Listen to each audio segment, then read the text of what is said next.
excited to be here. We're outside. Isn't that funny? And fun and refreshing. And yes, I did ask Maggie, what should I know about the people who are here? And I was thinking, I want to tell them this story. But I know, none of us like to be blindsided at work, right? Like that's one of the things that nobody likes. We always are getting surprises, and God knows in the last couple of years we've had so many changes that have happened. And so the last thing you want is to be blindsided. Am I right? So, with that in mind, I need to ask your permission to tell you a story, because this is going to be participatory. But this story might be a little dramatic and a little traumatic. So I just need to have your permission, because I don't want you to say she came up here and she blindsided us. Do I have your permission to tell you this very quirky story? Yes. Okay. So there was a new leader who came into an organization at the very beginning of COVID. And as you all know, we all went virtual, which meant we were experiencing virtual meeting mania, right? Like back-to-back meetings all the time, to the point where people were meeting so much, when we're supposed to do work. And she being a new leader at this organization, trying to grow her staff, build relationships, be on all these meetings, learn the organization, and she had to present. But there were back-to-back meetings, and she didn't know when her turn was going to come up. So she had to go to the bathroom. Okay? Brace yourself. And she held on as long as she could. And so, because there was no space in between the meetings, she, being the diligent person that she was, took her laptop with her to the bathroom. Okay? But of course, cameras aren't on.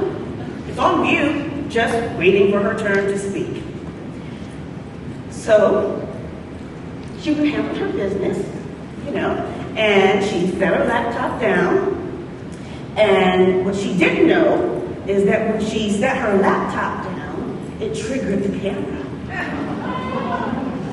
And the next thing you know, she hears her staff saying, "Ah!" And then she said, "Ah! What?" And they're like, "We see you!" She threw the laptop across the bathroom, stuck. Pants at her,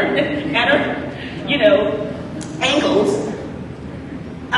traumatized. What do I do? What do I say? Do I go back? Oh my God, I have to quit. This is so embarrassing. What do I do? There's a point to this story. So, as she contemplated, she realized that she was in this very, very vulnerable situation. But if she didn't go back, what would she communicate to her team? And so, in order, if she didn't go back, she would lose confidence. She would lose confidence. They would lose confidence in her. So she had to go and face the music. Got back on Zoom. It was her turn to speak. And she said, "Before I say a word, I just would like to say that I'd like for you to forget everything you just saw." And they said back to her, "We would too." And then they laughed about it, and it was over. It was humiliating. But there's a lesson that I'm going to tell you about as we move forward in this conversation, because not only did she learn something about her own resiliency, this situation actually triggered the organization to make some changes. And so sometimes when life happens, it takes something really quirky or, traumatic or dramatic to impact change. So if you've ever had, a virtual meeting issue, I bet you that story trumps yours. And so today we're talking about self-care. And in the weirdest way, that was a good example of her not being able to apply the very basics of self-care in the name of being responsible at work. Like, it's that basic. Like not having enough time to just take care of yourself because you're trying to do the work. I want you to see a pyramid that really is going to show you, the order of things in which, we focus on. And you'll see that the foundation of everything that we do, the foundation of all of our work is self. It's not even the work. Because if you are not okay, right, even as the person who is delivering wellness, if you're not okay, how is the work that you do going to actually thrive? And so I know so let me go back so you can kind of just see what this pyramid is, and I'll talk about it more later.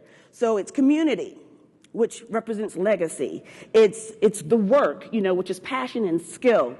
It's family, which is love and fulfillment. And then there's self. What is self? It's the foundation. It's literally the foundation. And so when you think about all these things that we want to build upon, if your foundation is not solid, everything else that you're trying to do is going to suffer. It's going to be a challenge. And so when we find ourselves in the middle of an epidemic, a stress epidemic, and I know some of us feel like we do our best work under stress, but we're not just talking about stress. We're talking about chronic stress. We're talking about ongoing stress over time that doesn't let up, to the point where it begins to impact you emotionally, spiritually, physically. High blood pressure, even heart attacks, depression, anxiety. I know many of us during COVID, we just didn't feel like ourselves. And unfortunately, that continues. And so what's happened to us is that we have changed. And when we look at doing this work, as was said earlier, it's not the status quo, because we're not the status quo. Our lives have changed. When you have trauma in your life, it changes your brain. Our ability to have the capacity to just do the things that we did before that maybe was just for the dollar, it's just not the same. To give up your life, all of your time, and not being able to spend time with your family or do things that you care about, we don't have the capacity to do it in the same way. And I just want to really acknowledge that, because I think we have to give ourselves grace, because there's a lot of self-judgment that happens around how come I can't concentrate like I used to. I don't have the tolerance that I used to. It doesn't mean what it used to mean to me. It's because we've changed. Not just the employees that you represent, you've changed. And so as we start to have this conversation throughout the week and today about wellness and well-being and the things that we can do, please do me a favor. Consider yourself as well. Because you're a part of that conversation. And you can't impact what you don't understand, nor can you encourage me to do something that you don't necessarily participate in. And so as my trusted leader in this field, you also need to be okay, understanding that this is also a journey. So that's my goal today, to really talk about some tools that we can use and apply in this well-being journey. So let's just talk about what self-care is. It's really your ability to be intentional about your well-being, your ability to do it and to create practices and habits that support your whole self, mind, body, soul, and spirit, and to understand that when employees like you, not just the people that you represent, very important to remember, when we're all happy and healthy and engaged, then we can live up to our full potential. But we're at a place now where that's no longer something that we can sacrifice. We can't sacrifice. Think about it. And we'll talk about time a little bit later. But when you think about how the day is technically set up, to 8 hours of sleep, 8 hours at work, and then 8 hours to do your life. We know it doesn't work like that. Does it work like that for anybody here? No, it doesn't. But when you think about it, I had to stop and say, who set up this paradigm in the first place? Like, why does it even make sense to spend 8 hours a day at work?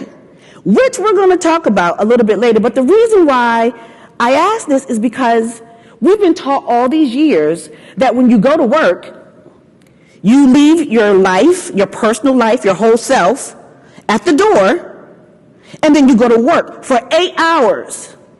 I can't be my full self for 8 hours? Life is happening to me. Life is happening to my family. Life is happening in my head like you wouldn't believe. And I have to leave that at the door. I can't bring my whole self to work. I don't know about that. And when we do that, when we sacrifice ourselves, there's a price that we pay. It shows up in other parts of our lives. And so I want to talk a little bit about how we use our time at work and beyond to take care of ourselves better. And I love the Serenity Prayer, which basically says, grant me the serenity to accept the things that I cannot change, the courage to change the things that I can, and the wisdom to know the difference. Why is that important? Because I need the peace of mind to, first of all, identify what it is I can change. We can't change everything, right? So that means that we got to know what we actually have the capacity to change, first starting with self. What is it that I have the capacity to do to impact change? And in this capacity to impact change, how is it serving me well and the people that I'm committed to?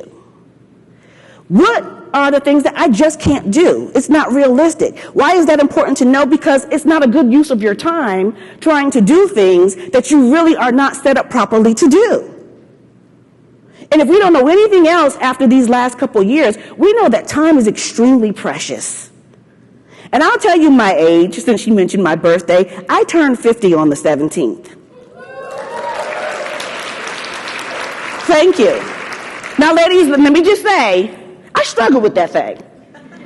I did, my body has changed.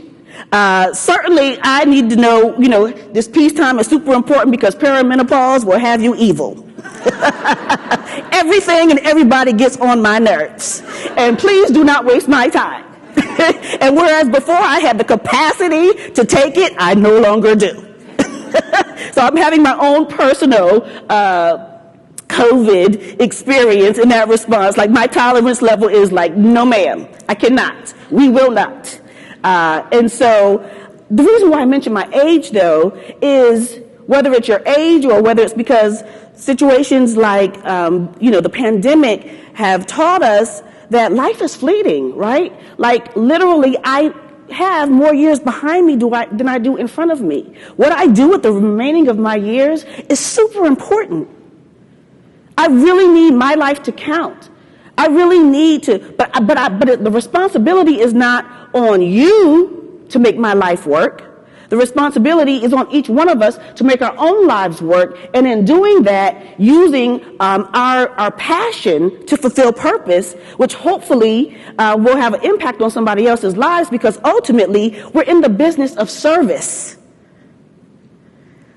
But I'm really passionate about self, because who's taking care of the caretaker? Ego likes to be the person that helps everybody else. But who's helping you? Who's supporting you? Who's encouraging you?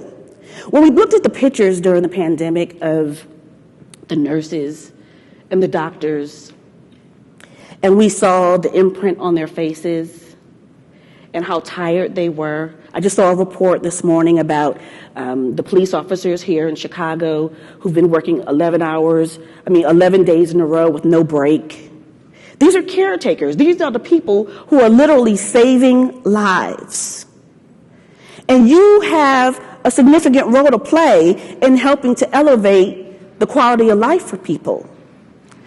But if the people who we're depending on to save lives are not okay, what does that say about our foundation that we looked at earlier? And so, I want to encourage us to, not only think about what we do, but what we're encouraging with our employees to have a routine. And I call it the 3 M's: mindfulness, moving, and motivation. When you think about leaders, you always hear these questions or see these questions where they say, well, what do you do in your morning routine? And they usually have very specific things that they do in the mornings to make them successful. And so as a thought, I want us to consider, even in terms of implementing it with our staff, what are the things that they're doing before they begin that quote unquote 8 hours at work? That work begins before you ever turn on your computer or before you get in your car, because you're thinking about it, right? You're getting dressed for it. Like, it's already consuming you. So at what point in your day when it starts are you first? Are you being mindful? What do I mean by mindful? My mindfulness might be something as simple as this. Instead of rushing to go and have a drink of coffee and get ready for my day and put my clothes on, I sit on my couch, I look out the window, I actually taste the coffee, I allow it to be warm in my mouth, and I peruse around the flowers on the trees, or the lack thereof. And I have an experience where I just allow myself to be with no judgment before I ever turn on my computer, before I look at any emails, to just have a moment and be with myself, to breathe. There's nothing specific that you have to do when you're being mindful, except be and breathe without judgment. And then I might move. I might go for a walk. Walking is good for your mind. It's good for your creativity. It's good for your body. And then I'll find something to motivate me, because I know that we cannot pour from an empty cup. So if I'm going to motivate you, I must first be motivated. Listen, me and my girlfriend Oprah, we had a good conversation today. Don't tell Gail, but she's my best friend. And I need it to be poured into, because I can't pour from an empty cup. Now, I know we like to think that we're all super women and we all have superpowers, and we have that. Supermen too. I'm not leaving you out. I'm just saying we all have superpowers. But there's kryptonite. Everybody's got something that will take them down. And so you've got to be very, very thoughtful and mindful about how you speak to yourself. Now, this is the other thing I want to point out about time, because I know we're all busy and we're all checking our boxes and we're trying to make sure that we get it all done and we've got the list. Who in here is a multitasker? Raise your hand. Raise them a little higher. I need to see you. Oh, you're so smart, aren't you? You're just so fancy, you multitaskers. You are the multitasking mavens. Well, research has said that multitasking is making you dumb. Sorry to be the one to tell you. Because the brain can only do one thing at a time. I know you think you got this done, but the brain is only wired to do one thing at a time. So you may be multitasking and you may even be good, but are you great? Or are you exhausting yourself in your mind because you're trying to actually overwork it? You're burning out in your brain just by trying to do more than one thing. Except if you do the thing, that you might have to stop and start. Granted, things, happen. But you've got to be able to close windows. It's kind of like on your computer. You've got all these windows open. What happens? What happens? What happens? It slows it down. So your computer is actually slowing down the more you multitask. So how does this apply to, programmatically the things that we do at work as leaders, recognizing that we need to talk to the leaders within the organization and the managers about the expectations of their staff?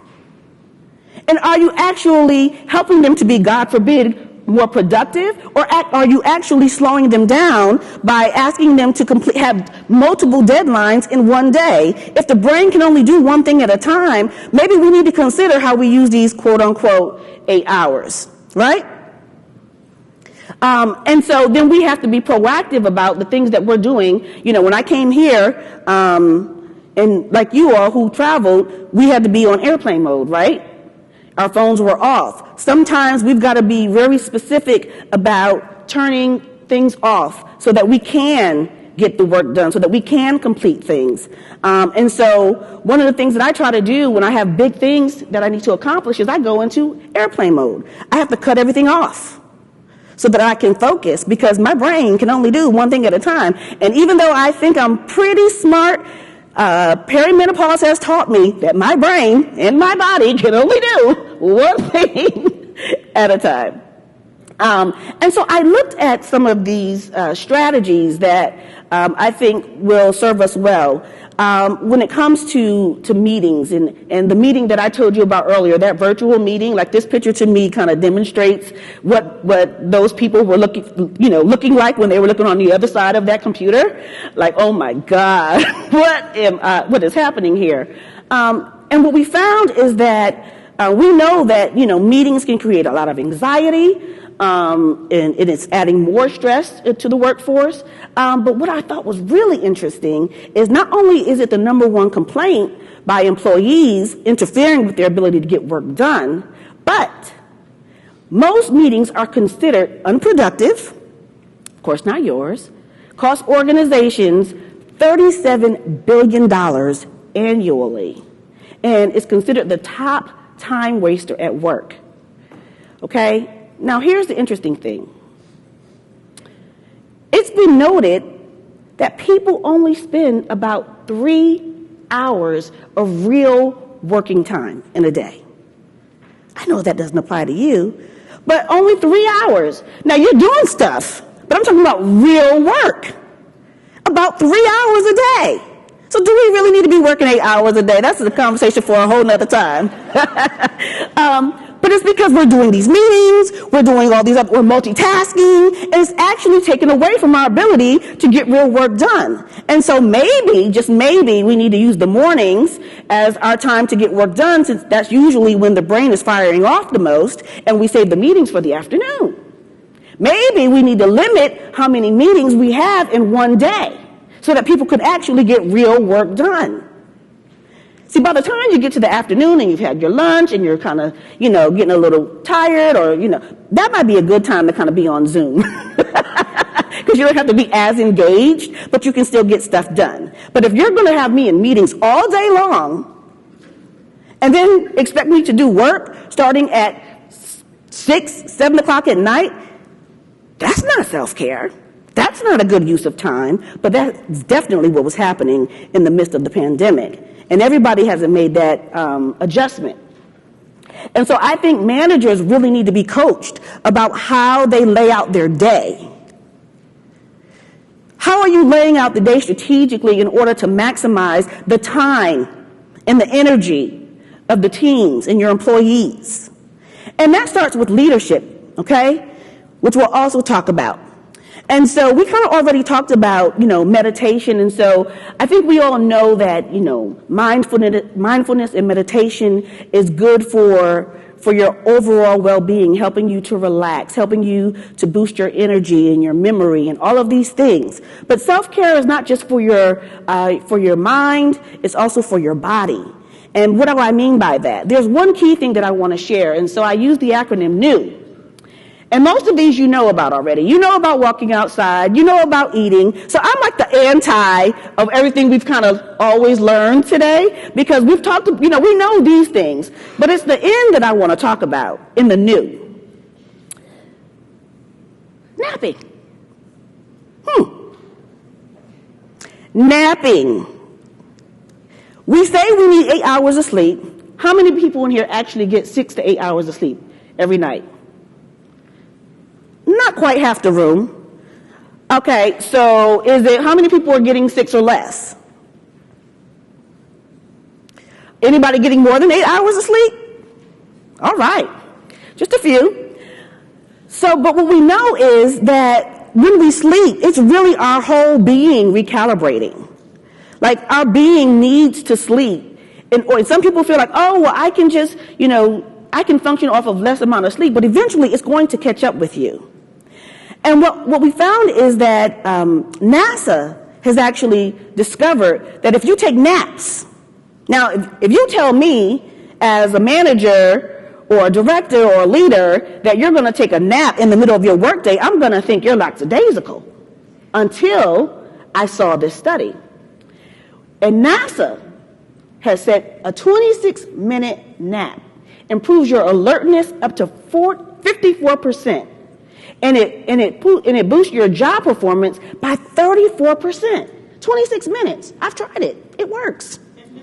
I've timed myself. And I actually feel refreshed. And so my break, whether it's virtual because I'm at home or I might go to my car, is I'll take a break to close my eyes. And for 26 minutes, it really refreshes me. And so sometimes it's not deep. Sometimes there are just simple solutions that we can use and give people permission to do it, because there's so much shame sometimes in taking care of yourself. You judge yourself, you judge others feel judged because nobody wants to be seen as not being productive, not being on top of their game. But as life has happened to us, there are things that we need to do to help to boost ourselves. We cannot do this just in the name of, I'm smart, I am capable, and I can get it all done, because life has happened to us. And what we used to be able to get done doesn't quite work out the same for us anymore. And so what I'm really talking about here is being strategic about how we take care of ourselves and our coworkers. And this all begins with leadership, because all these things and more that you'll talk about this week can be done. But if it doesn't start at the top, we got a problem. Here's the thing. I can tell you right now, you need to do less multitasking and do more focused work. You can go back to work and suggest these things.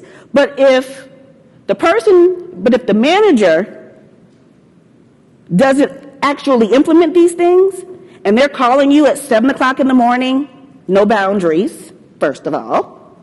If they're emailing you at 11 o'clock at night, if they're calling you with an emergency that's not an emergency, your emergency doesn't necessarily have to be my priority all the time, because as a very accomplished physician once said to me, the work that I did in the emergency room, that's an emergency. This stuff that's happening in the office, unless somebody's dying, it's not an emergency. It's not an emergency. And when time is limited, people really do need time to recalibrate. And so being really thoughtful about how not only are you using your time, but how you're imposing on other people's time when they need to be taking care of themselves in other parts of their lives. And so if these leaders who, all of our organizations, they have these wonderful missions and themes, right, that we are about in terms of purpose, but if the organization is not actually living out the purpose in real time, your purpose might be being resilient and taking care of people one day at a time. But if you have an irate manager, you're not actually living up to the mission of the organization. And so it requires buy-in from the top, because ultimately people are responding to their leadership. And so we need to see leadership actually living the values that we talk about and creating a culture within the organization and creating an atmosphere that speaks to the things that we say we want to be about in order to help us with this care. And there's nothing like being in a stressful environment. Have you ever just walked into a space or an environment and it just doesn't feel good, or there's office politics, or there are catty people, and you don't feel safe at work, or there are microaggressions? Like, you can have an amazing mission all day long, but here's my question. Do your people feel safe? Do they feel supported? Do they feel seen? Do they feel heard? And even if they express their concerns and issues to you, do the policies within the organization actually support better health, a better environment? I really want to emphasize that I think there's a special place for HR to really sit at the table in a different way. Because HR sees what's going in and also what's coming out. You're doing the exit interviews with people. You know why people are leaving. You know how hard it is to get people to come into your organization. The key people in HR really need to be at a C-suite position to inform leadership about what's working and what's not, because you're right there at the cusp of really informing decisions, and you're seeing what the people are going through. At some point, as my mother would say, everybody is not wrong. If people are leaving and there's a theme going on, maybe it's you. You're the common denominator here. Okay? If they're leaving your office, if they're leaving your organization, that's the common denominator. And it's the HR people who are doing these exit interviews. They're seeing what people are going through. They're saying, we're stressed out. They're saying, we don't feel affirmed. We don't feel supported. I'm not making enough money. I don't have enough flexibility. At some point, everybody ain't wrong, as my mother likes to say. And so I'm really excited about the Chief Well-Being Officer trainings and opportunities that WellCOA is doing as well. And so I want to just, in the spirit of environment, there's one other thing I kind of wanted to talk about is not just flexibility, which we know is important and it works. And what I like about flexibility is what it really is saying is that you trust your people. It's saying that you actually trust that you hired professionals. So I'm always really confused by micromanagers. Because if you're the hiring manager and then you don't trust me to do my job, is that really about me or is that about you? If you hire people who you say are professionals and you decide to pay them to do good work, at what point do you actually trust them to do the work that you are paying them to do? And so until and unless people give you a reason to not trust them, that's really the base that we need to start from. But the thing about flexibility is not just it's time to come back to work, which many people are having issues with, or inside the office, or it's not just about being able to work from home. It's about the specific work that you do and where. Some people are more creative at home. So even if you require people to come into the office, but if you have a specific task that needs to be accomplished and your employee says to you, this kind of task I need to do outside of the office, then that's the kind of flexibility that we're talking about here. It's the kind of work that you need to accomplish and what's the best atmosphere for you actually to accomplish that work in. There's some things that you can't do at the office, or there's some things that you might not be able to do as well at home because you need that interaction for brainstorming. And so versus saying, okay, we have to be back to work 3 days a week, maybe it's looking strategically and saying we need to be in the office when we're doing the specific kind of work to accomplish these specific things. And then there's another type of work that, and then trusting your employees to be honest, and of course, having clear expectations that they will get the work done as needed when needed. And then for those of us who go back to work into spaces, here's the thing. Many of us have remodeled our homes or our apartments during COVID, and we've created a safe space that feels good. It's comfortable. You can do it in your pajamas, with your great shirt on top, I've done it many a day. It's a real challenge to ask somebody to leave what they've created for themselves that feels good and come back into a cubicle. Or a gray area space with no light. This iridescent light. You got to share space with other people. That's already kind of like, there's no life. There's no windows. There's no, trees. All these things. And then the color in the office. The furniture. I mean, really? And you want me to be productive? Seriously? Why? Why would I do it? Why would I leave my house, my couch, my dining room to come into this ugly space? So, if you're going to ask people to go back to work, why don't you do something to spruce up the space a little bit? It needs to be inviting. You need to actually create space for people to engage. Like, bring me back to a different environment that I actually want to be in. If we're going to do that, you know what I mean? What does that look like? What does that feel like? Be thoughtful about not just asking people to come back to work. What am I coming back to work to? What's going to be new and different and engaging? Because remember, we're not the same. I can't come back to the same space. I used to be able to function in a cubicle. I cannot function in your cubicle. Why would I do that? For 8 hours a day in a cubicle with no light, with people I don't even like. Why is that a good idea for my well-being? I just don't know. Is it just me? I'm sorry, did I seem a little passionate about that thing? So if you're going to do it, create a space that makes sense for people. Because it is true that, people have started to feel disconnected, right? There was one study that said that 1 in 3 employees feel disconnected from their leaders, and 57% engage in fewer social activities than they did before the pandemic.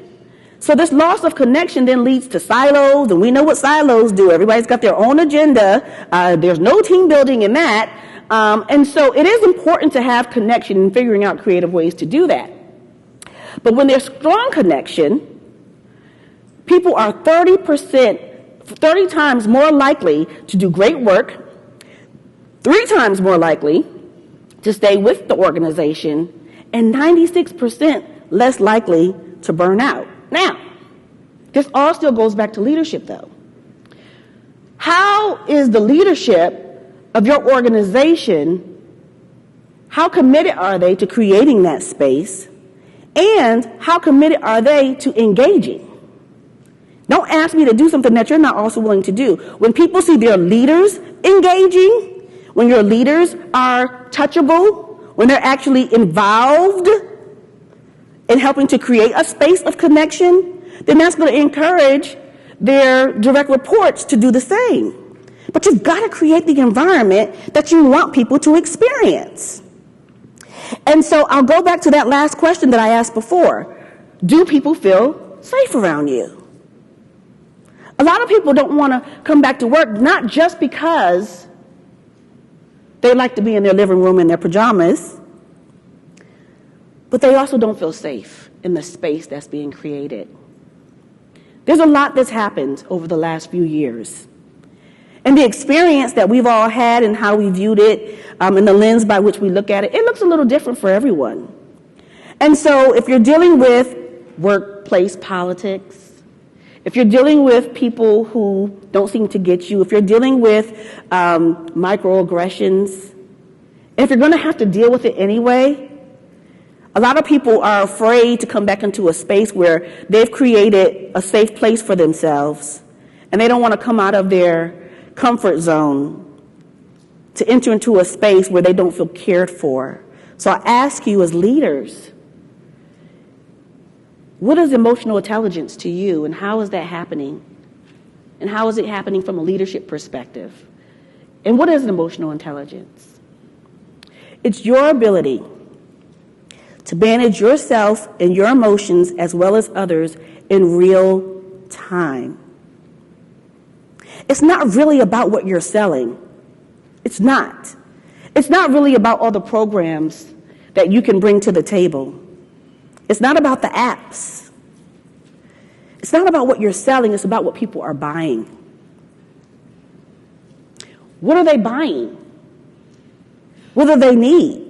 You're not going to be effective in selling anything because it's a good idea and because of the statistics alone. You've got to know your people. You've got to engage with them and connect with them. And then when they tell you, and you hear it enough times, respond to that. Also understanding that how we experience things and how we see things looks different. Culturally, gender-wise, based on our experiences. And so while you may want people to come back to work, and you may want people to engage in your new programs, if you don't know the dynamics by which they are experiencing life, you'll make an assumption that either they're not participating or that what you're giving is not effective. But the reality is, you got to know your audience. And you have to have managers and leadership in place who are connecting with them so that they can also interpret and share and synthesize what's working, what's not working, and what's going on with people. So just in case, I shared some quick self-care tips in case you're in one of those ugly, boring, blah, blah offices. You know, there are things you can do, simple things, you know, like aromatherapy. Probably can't burn a candle, but you can probably spray something on your arm, or you can have, one of those things with the wicks. Or you can, spruce up things with color.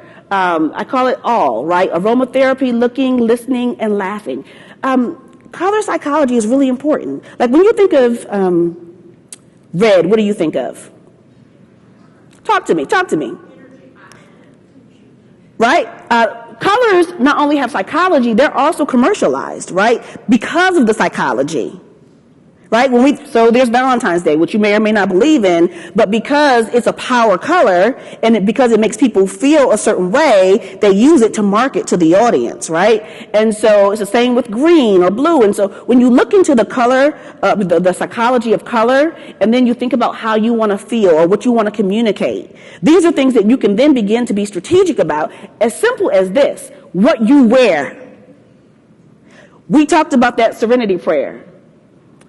Grant me the serenity to accept the things that I cannot change and the courage to change the things that I can. I may not be able to control that ugly office, but the first thing that I can do in my day is I can determine how I want to look and feel.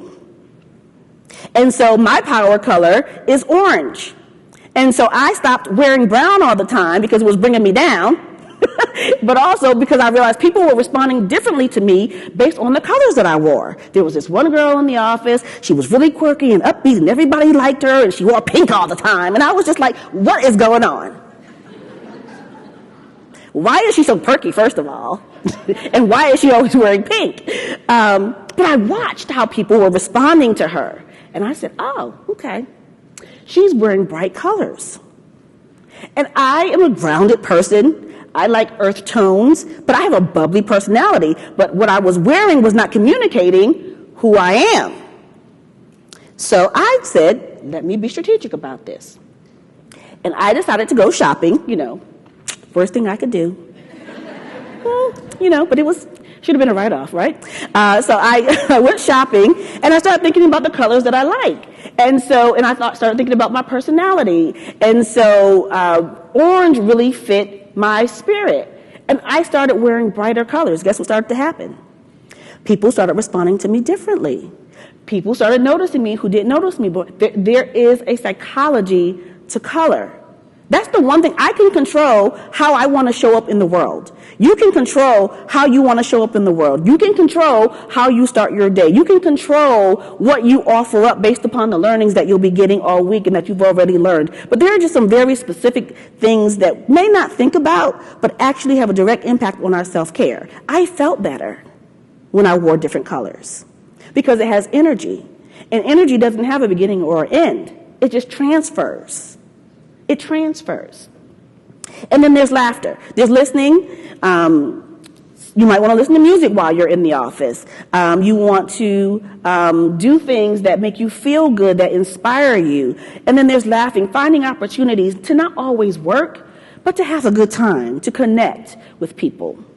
And finally, as we look at this pyramid, what we know for sure is that when people feel connected to purpose, and this is about connecting the dots, when people feel that they're in a workplace that cares about them, that cares about the fact that they lost a loved one, cares about the fact that their child is sick, that cares about the fact that they're just not having a good day and they need a mental health day, they're more likely to stay connected to an organization that sees them because we all want to be seen and heard, but also when you're actually living out the purpose in the culture in the organization, sometimes it helps people find their own. And studies have found that when people feel purposeful, which is probably why many of you are in the careers that you're in, when you see that you have the ability to make the difference in somebody else's life, or when you see that the work that you're doing is meaningful and beneficial, you're more likely to stay connected to that kind of work because there's a payoff. Yes, it costs us time. Yes, it costs us energy, but you also get something back out of it. And yes, there are times where some of these things are challenging, and we all have our things that are challenging, but there's a payoff. And so as we close, I want to just say that having purpose not only improves health and longevity, sleep, mental health, cognitive function, and resilience, but the purpose of taking care of yourself is directly connected to the work that you're doing and encouraging others to do. Because again, when we look at this pyramid, what's the foundation?